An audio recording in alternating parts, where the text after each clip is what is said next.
లాజిక్‌లతో అదరగొడుతున్నారు పవన్ కళ్యాణ్.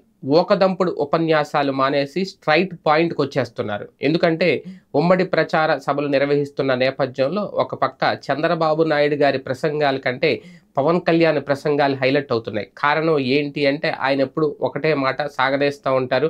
అదే కొత్తగా ఏమీ ఉండదనేది. కానీ పవన్ కళ్యాణ్ గారి మాటల్లో మాత్రం కొత్తదనం కనిపిస్తోంది. ఈ మధ్యన ఆయన జగన్‌ని తిట్టడం ఒక కామన్ పాయింట్ అయితే ఆ రేషియో కాస్తంత తగ్గించి సామాన్యులకు సంబంధించి, సామాన్య ప్రజల అవసరాలకు సంబంధించి, సామాన్య ప్రజలు పడుతున్న ఇబ్బందులకు సంబంధించి ప్రస్తావిస్తున్నారు. మొన్న ఆ మధ్య అనకాపల్లిలో అనకాపల్లి బెల్లం గురించి మాట్లాడారు. స్థానికంగా దిగుమతవుతున్న ఆ ఉత్పత్తి గురించి మాట్లాడారు. దాన్ని అవసరమైతే శ్రీవారి లడ్డూలో ఆ బెల్లాన్ని ఉపయోగించేలాగా చర్యలు తీసుకుంటాం మీ అధికారంలోకి వచ్చిన తర్వాత అన్నారు.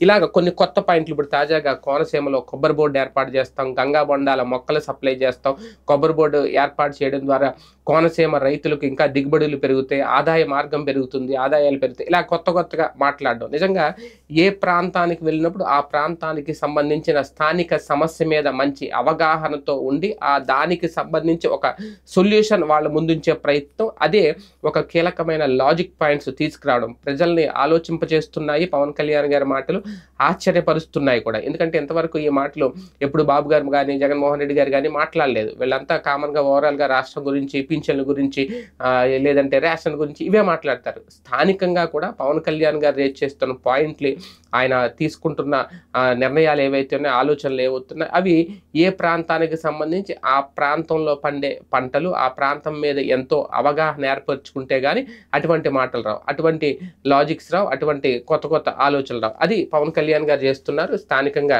మంచి అప్రిషియేషన్స్ అయితే వస్తున్నాయి. కాకపోతే అది ఎంతవరకు రేపు ఎన్నికల్లో ఓట్లుగా మారతాయో చూడాలి.